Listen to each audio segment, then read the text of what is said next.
बिस्मिल्लाहिर्रहमानिर्रहीम। अस्सलाम वालेकुम defence lovers, welcome to defence analysis speak हाजिर एक नए एपिसोड के साथ। आज मैं बात करूंगा पाकिस्तान और ईरान के बीच में होने वाले कॉन्फ्लिक्ट के ऊपर। ऑपरेशन मर्गबार समाचार के ऊपर भी बात की जाएगी। ये कॉन्फ्लिक्ट किस कंट्रीज के हक में बेहतर है और कौन जो है वो इसको अपोज कर रही है। इन तमाम बातों को वीडियो में आगे चलकर डिस्कस करूंगा। तो चलिए वीडियो स्टार्ट करते हैं। आए 21 मिनट रह के दिखाएं पाकिस्तान की एयर स्पेस। तब आओ ना, लड़ना है चलो लड़ते हैं। पाकिस्तान रिटेलिएट करने का सोचेगा नहीं, पाकिस्तान रिटेलिएट करेगा। Why are we not winning in Afghanistan? One word: Pakistan.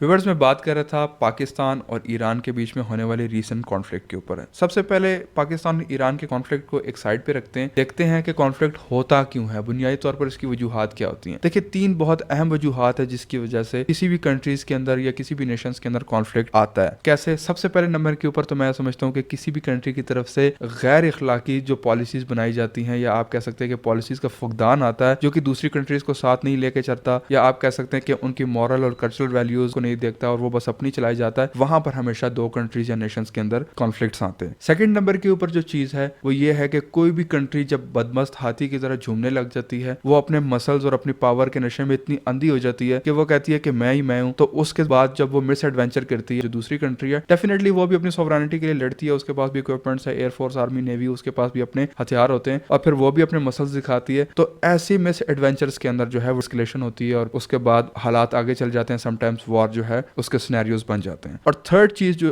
आपके सामने आती है वो होती है हॉस्टाइल इंटरेस्ट। कोई भी 2 कंट्रीज या 2 नेशंस, उनके ऐसे जियो स्ट्रेटेजिक इंटरेस्ट बन जाते हैं जो कि वो एक दूसरे के खिलाफ होते हैं, उनको वो हॉस्टाइल इंटरेस्ट अचीव भी करने होते हैं। तो फिर ऐसी सिचुएशन में टेबल टॉक्स के बजाय बहुत सारी कंट्रीज ये सोचती हैं कि हम अपने मसल्स दिखा के, अपनी पावर दिखा के जो है वो दूसरी कंट्री को मनवा सकते हैं, जबकि दूसरी कंट्रीज जो है उनकी भी एक स्ट्रेटेजी होती है, उनकी भी प्लानिंग्स होती हैं। फिर ऐसे में क्या होता है कि फिर वॉर के जो खदशे हैं वो बढ़ जाते हैं और फिर इस तरह की एस्केलेशन हमारे सामने खुल के सामने आती है। तो ये बुनियादी तौर पर 2-3 रीजन है जिसकी वजह से वॉर क्रिएट होती है, कॉन्फ्लिक्ट क्रिएट होता है किसी भी 2 नेशंस के अंदर या किसी भी 2 कंट्रीज के अंदर। व्यूअर्स, में बात कर रहा था पाकिस्तान और ईरान के कॉन्फ्लिक्ट के ऊपर। देखिए, सबसे पहले तो ईरान जो है उसने बड़ी ही बेवकूफाना हरकत की है। जब भी किसी किस्म का मिस एडवेंचर होता है तो वहां पर कहीं ना कहीं ये बेवकूफाना हरकत किसी न किसी कंट्री की तरफ से की जाती है जिसकी वजह से मिस एडवेंचर्स होते हैं। यहाँ पर अगर मैं आपको बताऊं तो 16 तारीख को आई बिलीव के ईरान ने जो है वो मिसाइल फायर किए 2 अपने एरिया से, और वो पाकिस्तान के पंजगुर के इलाके जो कि बलूचिस्तान के अंदर वाक़या है, बॉर्डर से तकरीबन 50 से 80 किलोमीटर आसपास के एरिया के अंदर उन्होंने मिसाइल स्ट्राइक की हैं। और उन्होंने एक फेक इंटेलिजेंस रिपोर्ट शो की है जो उसमें बताया गया कि यहाँ पर टेररिस्ट कैंप थे और हमने वहां पर मिसाइल मारे और टेररिस्ट को जो है वो हमने एलिमिनेट किया है। और उनकी तरफ से ये कहा गया है कि ना हमने पाकिस्तान की सिविलियन आबादी को निशाना बनाया है, ना पाकिस्तान की मिलिट्री इंस्टॉलेशन है उनको हमने नुकसान पहुंचाया है, हमने बेसिकली टेररिज्म को एलिमिनेट किया है। तो अगर आपने किसी भी किस्म का मिलिट्री ऑपरेशन कंडक्ट करना था या आपने मिसाइल फायर करने थे किसी भी दूसरी एयर स्पेस के अंदर या दूसरी कंट्री के अंदर, अगर आपने पेनिट्रेट करते हैं तो उसके अपने कोड ऑफ कॉन्डक्ट्स होते हैं। किसी भी वार टाइम के अंदर और पीस टाइम के अंदर डिफरेंट कोड ऑफ कॉन्डक्ट्स जो हैं वो अपनाए जाते हैं ताकि जो वार है वो एस्केलेट ना हो सके। ये जो है प्रोफेशनलिज्म का एक बहुत बड़ा फुकदान है जो कि ईरान की तरफ से नजर आया हमें। ईरान ने ना हमारी फॉरेन मिनिस्ट्री को बताया, ना हमारी आर्म फोर्सेस को बताया, ना हमारी गवर्नमेंट को बताया कि हम ये ऑपरेशन करने लगे हैं या हमने कोई मिसाइल मारने हैं या यहाँ पर टेररिस्ट है या हमारे पास ये इंटेलिजेंस रिपोर्ट है। बस सुबह उठे और मिसाइल फायर कर दी और पाकिस्तान की एयर स्पेस की जो खिलाफ वर्जी है वो की और पंजगुर के अंदर आपने मिसाइल मार दिए। इसी तरह का एक मिस एडवेंचर जो है वो इंडिया ने भी किया था।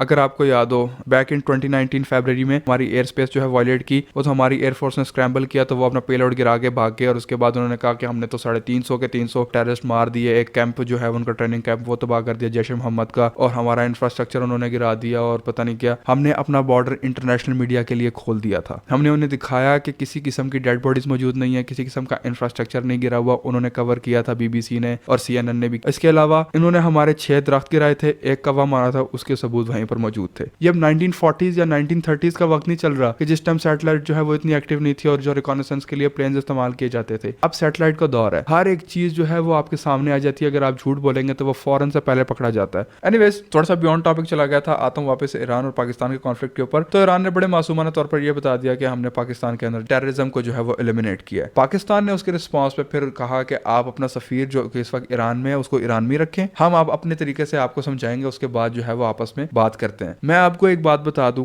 कभी भी वॉर जो है वो आपका फैसला नहीं करती। आपके अगर किसी भी किस्म के मसले मसाइल होते हैं वो आके हल होते हैं टेबल के ऊपर ही। आपने टेबल पे बैठना है, बातें नेगोशिएट करनी है, कुछ आपकी वो मानेंगे, कुछ आपने उनकी माननी है, उसी के बाद जो है वो एक एग्रीमेंट होता है और उसके बाद सीज फायर हो जाता है और अमन ही अमन आता है। ये जो वॉर है ना, ये कभी भी किसी के फेवर में नहीं होती, दोनों तरफ नुकसान ही नुकसान होता है। 18 तारीख को पाकिस्तान ने सुबह 4 बजे के करीब एक ऑपरेशन कंडक्ट किया, ऑपरेशन बर्गमार सरमचार। JF-17 Thunder, J-10C, F-16 Fighting Falcon और विंग लॉन्ग 2 ड्रोन का जो है वो एक कॉम्बो बनाया। JF-17 थंडर और विंग लॉन्ग 2 जो है उनके ऊपर पेलोड था बॉम्बिंग का, तो विंग लॉन्ग 2 ने डिफरेंट लोकेशन को टारगेट किया और JF-17 थंडर जो है उसके ऊपर डिफरेंट किस्म के पेलोड थे, बॉम्ब्स थे, उसने डिफरेंट कैंप्स को टारगेट किया टेररिस्ट ऑर्गेनाइजेशंस के। वहां पर IRGC सिस्तान रीजन के अंदर IRGC की एक एयर बेस भी थी। पाकिस्तान ने उनको कुछ भी नहीं कहा क्योंकि डेफिनेटली पाकिस्तान की जो एयरफोर्स है वो टेररिज्म के खिलाफ लड़ रही थी, ना कि IRGC के खिलाफ, ना कि ईरान की स्टेट मशीनरी के खिलाफ, ना किसी सिविलियंस के खिलाफ। पाकिस्तान की जो एयरफोर्स है इसकी लेवल ऑफ प्रोफेशनलिज्म आप देखें, ना किसी सिविलियन को नुकसान पहुंचाया, ना IRGC को नुकसान पहुंचाया। उनकी जो एयर बेस थी जो कि बेसिकली ईरान की स्टेट मशीनरी थी, ना उसको नुकसान पहुंचाया। ईरान के अंदर सिर्फ और सिर्फ मिलिटेंट ग्रुप्स जो है या मिलिटेंट कैंप्स जो है जिनको पाकिस्तान एयरफोर्स ने बेसिकली डिस्ट्रॉय करना था, सिर्फ उन्हीं को निशाना बनाया और 7 डिफरेंट एरियाज के अंदर निशाना बनाया। तकरीबन ईरान के 50 से 70 किलोमीटर के रेडियस के अंदर पाकिस्तान एयरफोर्स ने स्ट्राइक की है। इसके अलावा पाकिस्तान के J-10C थे और F-16 थे, वो बुनियादी तौर पर एयर सुपीरियरिटी कायम कर रहे थे। अगर इन केस ईरानी एयरफोर्स जो है वो स्क्रैम्बल करती पाकिस्तानी ड्रोन और पाकिस्तानी फाइटर जेट के खिलाफ जो कि JF-17 थंडर थे, इन दोनों फाइटर जेट्स ने इन शॉर्ट वर्ड जो है एयर सुपीरियरिटी कायम करनी थी और अपने फाइटर जेट और अपने ड्रोन की जो सेफ साइड है उसको इंश्योर करना था और एडवर्सरी की एयरफोर्स है उसको काउंटर करना था। तो ये पाकिस्तान के फाइटर जेट्स का पूरा एक कॉम्बो था और ये ऑपरेशन बर्गमार सरमचार की कुछ डिटेल्स है जो मैंने आपके सामने रखी। अच्छा, ये तो हो गई लेयर 1। लेयर 2 के अंदर क्या था? बुनियादी तौर पर पाकिस्तान की जो ग्राउंड फोर्सेज हैं वो मैदान में आई और अपने मल्टीपल रॉकेट लॉन्च सिस्टम्स का रुख जो है वो उन्होंने ईरान के मिलिटेंट ग्रुप्स की तरफ किया और उन्होंने अंधाधुंध रॉकेट फायर करना शुरू कर दिए। अब उससे क्या होना था, अगर इन केस एयरफोर्स से कोई ना कोई छोटा मोटा टारगेट जो है वो रह भी गया था तो जो ग्राउंड फोर्सेज है उन्होंने उनकी भी कमी पूरी कर दी और तबाही फेर दी। जितने भी कैंप्स थे उनको इंश्योर करने के लिए कि उनकी तबाही कंप्लीट हो उसके ऊपर जो है इनफ अमाउंट में रॉकेट बरसाए और ये सेकंड लेयर जो है ये उनके लिए बहुत बुरी साबित हुई। जितने भी एलिमिनेशंस थी उनके जो बड़े बड़े कमांडर्स थे BLA के, बलोचिस्तान लिबरेशन आर्मी के, जो पाकिस्तान के बलोचिस्तान रीजन के अंदर जो है वो डिस्टेबिलिटी क्रिएट करते हैं, उनके बड़े बड़े कमांडर्स भी मारे गए। उन्होंने तस्दीक की है तकरीबन 8 से 9 उनके जो मेजर कमांडर्स हैं वो उनके मारने की ईरान ने भी तस्दीक की है। लेकिन ईरान ये भी कहता है कि वो हमारे सरजमीन के ऊपर तो मौजूद थे लेकिन वो ईरानियन नहीं थे। तो भाई अगर आपकी सरजमीन के ऊपर मौजूद है और आपको पता है कि वो ईरानी सिटीजन नहीं है तो वो आपके बॉर्डर के अंदर कर क्या रहे हैं? तो ये एक अजीब सवाल जो है वो क्रिएट होता है और डेफिनेटली फिर ये जो है वो इंटेलिजेंस एजेंसीज के ऊपर भी उंगलियां उठती हैं और इसके अंदर फिर एक शंकर वाला रोल भी आया था। एक ऑडियो लीक हुई थी, शंकर जो है उससे रब्ता नहीं हो पा रहा, उन्होंने कहा कि पाकिस्तानी जो फोर्सेज है उन्होंने तबाही फेर दी है, सब कुछ तबाह बर्बाद कर दी है। लेकिन आपको पता है कि शंकर किस्म के नाम जो है वो कौन रखते हैं? डेफिनेटली ईरान जो है वो भी एक मुस्लिम कंट्री है, उनके जो नामों का भी पैटर्न है वो भी एक हमारे तरह के नाम है। तो ये जो सारी चीजें हैं ना ये आपको किस तरफ लेके जाती है, आई होप कि यहाँ से अंदाजा हो जाएगा। मैं इस डिबेट में नहीं पढ़ता क्योंकि ये बहुत लंबी हो जाएगी डिबेट। मैं आपको शॉर्ट स्टोरी बताता हूँ कि इसके पीछे शंकर साहब मौजूद थे। अब उस शंकर साहब का पता करना लाजमी है कि वो कहाँ हैं और किस हालत में है, क्योंकि शंकर ना तो ईरानी है और ना पाकिस्तानी है। आप बेहतर जानते हैं कि मैं किस तरफ इशारा करने की कोशिश कर रहा हूँ। एनीवे, ये सेकंड लेयर थी और इसमें जो है जो रही सही कसर थी वो पाकिस्तान की ग्राउंड फोर्सेज ने पूरी कर दी और इसी के साथ ऑपरेशन बर्गमार सरमचार जो है वो अपने इख्तिताम को पहुंचा और दोनों एयरफोर्स की और ग्राउंड फोर्सेज की जो लेयर्स हैं वो कंप्लीट हुई। व्यूअर्स, अब बात कर लेते हैं जियोपॉलिटिकल एस्पेक्ट से। कौन सी कंट्री चाहती है कि पाकिस्तान और ईरान का जो कॉन्फ्लिक्ट है वो मजीद बढ़े और कौन सी कंट्रीज ये चाहती हैं कि एस्केलेशन जो है वो डीएस्केलेट हो और वापस सब कुछ नॉर्मलाइज हो जाए, रेगुलराइज हो जाए। सबसे पहले जब 16 तारीख को ईरान ने हमारे ऊपर फायरिंग की, मिसाइल फायर किए, तो उसके जवाब में फॉरेन मिनिस्ट्री जो इंडिया है वो फॉरेन एक्शन में उन्होंने कहा कि हम ईरान के साथ हैं, उन्होंने अच्छा किया जो पाकिस्तान के ऊपर उन्होंने फायर किया मिसाइल्स। वेल, मैं आपको एक बात बताता हूँ, इंडिया का तो समझ में आता है कि वो हमारा एडवर्सरी है, तो ये तो बात खुल के सामने आ जाती है। सेकंड नंबर के ऊपर जो चीज है वो ये है कि अमेरिका इस वक्त खुश होगा कि अगर ईरान का इधर पाकिस्तान के साथ कॉन्फ्लिक्ट बन जाए। अमेरिका चाहता है कि ईरान इस वक्त हमारे साथ एंगेज हो जाए। उसकी वजह ये है, देखिए आपको पता है कि जो मिडिल ईस्ट क्राइसिस है इसके अंदर सबसे बड़ी जो रुकावट है इसराइल के खिलाफ वो ईरान है और इसराइल और अमेरिका जो है और इंडिया आपस में स्ट्रॉन्ग एलाइज है, इनके जो टाइज है बड़े स्ट्रेंथन है। और आपको पता है कि जो हौतीज हैं तो वो बुनियादी तौर पर क्या है, उनको भी ईरान सपोर्ट करता है, वो ईरान की प्रॉक्सी है। फिर अगर हिजबुल्लाह वाली साइड के ऊपर चले जाएं, हिजबुल्लाह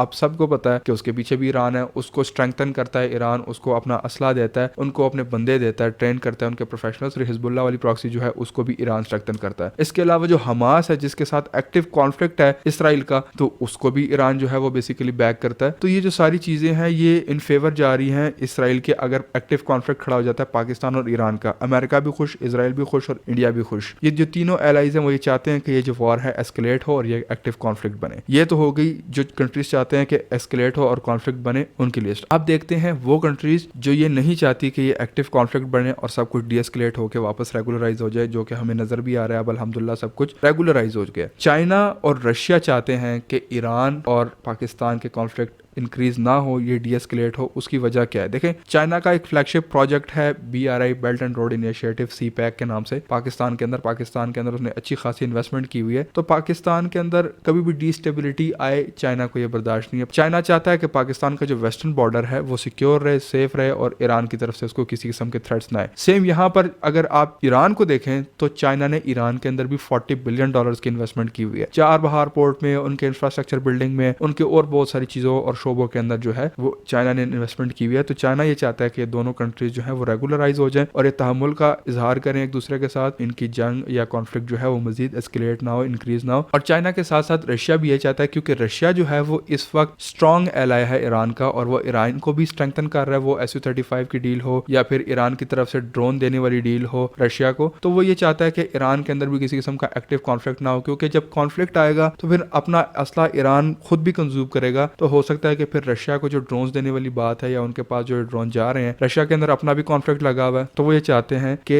ईरान और पाकिस्तान का कॉन्फ्लिक्ट इंक्रीज ना हो, ताकि उससे जो हमारे वेपन सप्लाई है उसके ऊपर फर्क ना पड़े। तो ये बुनियादी तौर पर जियोपॉलिटिकल एस्पेक्ट्स हैं इस सारे सिनेरियो के। और वीडियो रोल ओवर करने से पहले मैं कुछ डिस्कशन आपसे करना चाहूंगा। मुझे पता है तकरीबन 3 से 3.5 महीने हो गए मैं यूट्यूब से बिल्कुल गायब था। उसकी वजह यह है कि जब मैंने इजराइल और फलस्तीन के कॉन्फ्लिक्ट के ऊपर एक वीडियो डाली थी तो उसके अंदर कुछ एक लिंक था जो मैंने दिया हुआ था बुनियादी तौर पर, और कुछ फोटोज और वीडियोस भी ऐसी मौजूद थी जिसके ऊपर एक कम्युनिटी गाइडलाइन की स्ट्राइक आ गई और एक जो है मुझे उस लिंक की स्ट्राइक पड़ गई। तो 2 स्ट्राइक्स जो है वो एक साथ एक ही वीडियो के ऊपर आ गई थी, जिसके ऊपर टेक डाउन रिक्वेस्ट आई थी। उसके ऊपर मैंने डिस्प्यूट खड़ा किया, लेकिन उसके अंदर जो है मेरा चैनल 90 दिन के लिए सस्पेंड कर दिया गया था। उस डिस्प्यूट को खत्म हुए भी तकरीबन 8 से 10 दिन हो गए, लेकिन अनफॉर्चुनेटली मैं बिजी था कहीं पे, जिसकी वजह से मैं कंटेंट अपलोड नहीं कर पाया। तो इंशाल्लाह आज के बाद कोशिश किया करूंगा डेली के बेसिस के ऊपर कुछ ना कुछ अपलोड किया करूं, छोटी हो या बड़ी हो, इन्फॉर्मेशन आपके तक पहुंचानी है। तो इंशाल्लाह stay tuned, stay connected, video आप रेगुलरली आती रहेगी। व्यूअर्स, ये थी आज की वीडियो, आज की इन्फॉर्मेशन। होपफुली आपको पसंद आई होगी। Let me know in the comment section video आपको कैसी लगी। वीडियो आखिर तक देखने का बहुत बहुत शुक्रिया। मैं आपसे मिलता हूँ इस तरह की एक नई वीडियो में, तब तक के लिए अल्लाह हाफिज। पाकिस्तान